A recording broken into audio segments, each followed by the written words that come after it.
Great to have you on the show. Thanks very much for taking out the time Thank to you be very with much us. for having me. How are you sizing up the trends when it comes to ESS spending? I think what you're watching is companies are having to invest in software that is going to provide competitive advantage and growth to those businesses. If you start with the premise and the understanding that we live in a world of global competition where you either are growing or you are dying as an entity, there is no status quo left in the marketplace. And because of that, Rimini Street has come in and we are disrupting this very profitable enterprise software maintenance business, which is 160 billion US a year as an industry.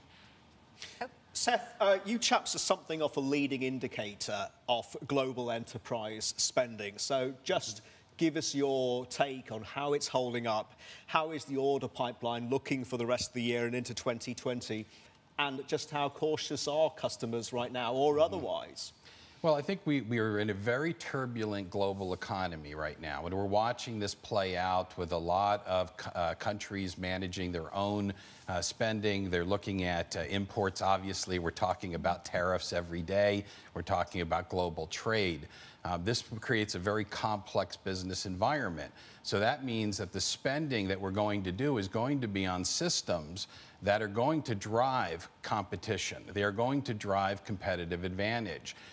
When you think about that, that means that there are certain systems like the back-end financial systems, the core transactions, which don't generally provide competitive advantage, but they're very costly and they take a lot of the spending. And that's where, again, Rimini Street is focused on cutting that cost dramatically, saving our customers so far over $4 billion, we estimate.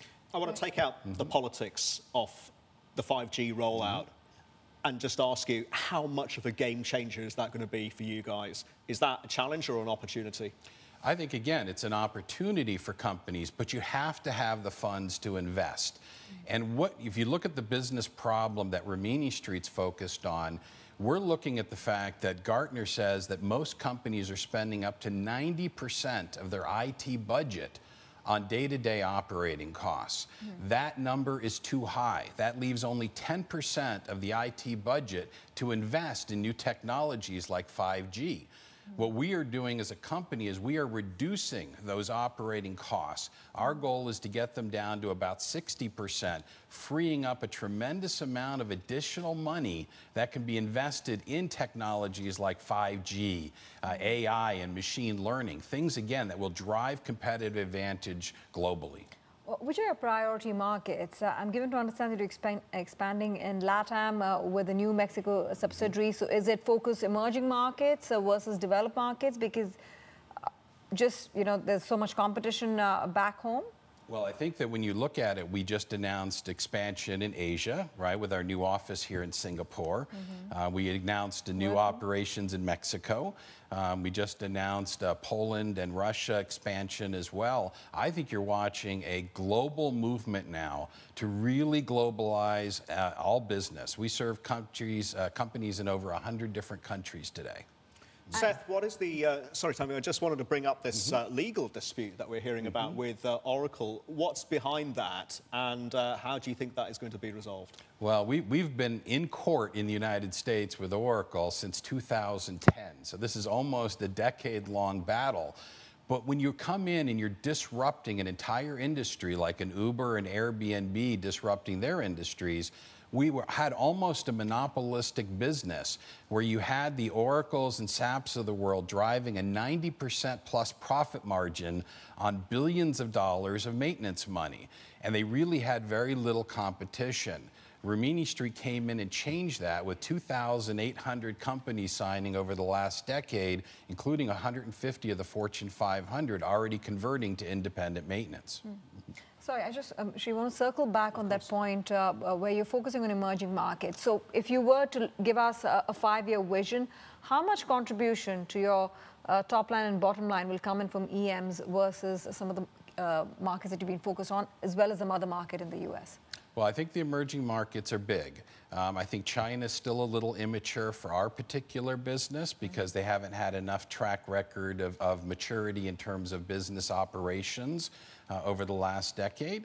And I think that if you look at Mexico, if you look at Latin America, if you look at Asia Pacific, they're very fast growing. And in fact, they're growing faster than North America in our total operations. So contribution to top line and bottom line is going to be very significant. Significant as in more than 20% in 5 years? Well, I think we're already over 30% just from our outside of North America. So we're continuing to see that trend grow. Seth, increasingly, the likes of Apple and Samsung, they are moving into software, they're moving into services and the apps and enterprise software, etc. They're trying to become less commoditized. Again, what are the implications? I think you're watching that every company is a software company. If you start with that premise and you think about that, you think about Uber and you think about Airbnb, they are a software application.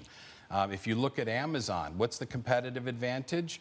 It's their logistics, it's their capability, it's their software that makes them much more capable to deliver globally than other competitors.